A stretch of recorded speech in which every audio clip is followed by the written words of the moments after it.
এই জায়গায় তার মানে ওদের সুস্পষ্ট কোনো অফার নাই, না থাকার কারণে জনগণের কাছে আসলে নতুন কিছু যায় নাই, ওই ধর্ম এবং দেশটাই গেছে, রাজনীতিটাই গেছে। তাহলে রাজনৈতিক প্রতিদ্বন্দ্বিতা হইতেছে দুই দলের মধ্যে, নির্বাচনী প্রতিদ্বন্দ্বিতা হইতেছে না। নির্বাচনী প্রতিদ্বন্দ্বিতা সম্পূর্ণ ইন্ডিপেন্ডেন্ট জিনিস, যেমন আলাদা জিনিস। রাজনৈতিক একটা সম্পর্ক থাকলেও নির্বাচনের ক্ষেত্রে আপনি এর জন্য দেখবেন অনেক বড় বড় রাজনীতিবিদ নির্বাচনে হারা যায়।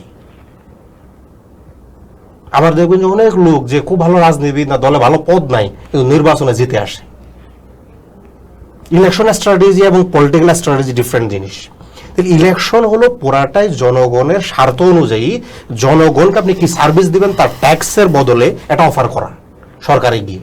এজন্যই হারে ভোটের কৌশল ভিন্ন জিনিস। ভোটের কৌশল আর রাজনৈতিক কৌশল এক না। রাজনীতি দিয়ে যত আপনি ভোট দেখতে যাবেন তত বেশি ভোট আপনি হারবেন। ভোটের একটা আলাদা কৌশল আছে, আলাদা প্যাটার্ন আছে।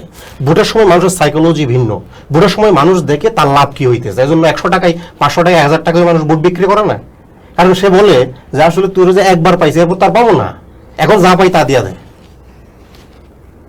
তারপরে মূল কালপিট তো তাহলে ভোটার।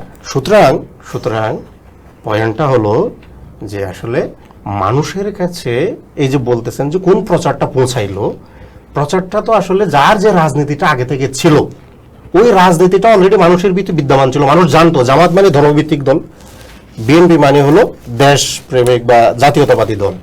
ওই প্রচারটা আগে থেকে ছিল, ওটারে একটু চিল্লাই পাল্লাই একটু মানুষের সামনে তুলে ধরছে। আগে থেকে মানুষ এটা জানতো, এটারই উপর ভিত্তি করে মানুষ এখন ভোট দিবে। মানুষ এখন কেউ ফ্যামিলি কার্ডের জন্য ভোট দিবে না, আর জামাত কি কার্ড দিবে জামাত তো আমি জানি না, আসলে আমি নিজেই জানি না যে আসলে জামাতকে আমি কেন ভোট দেবো।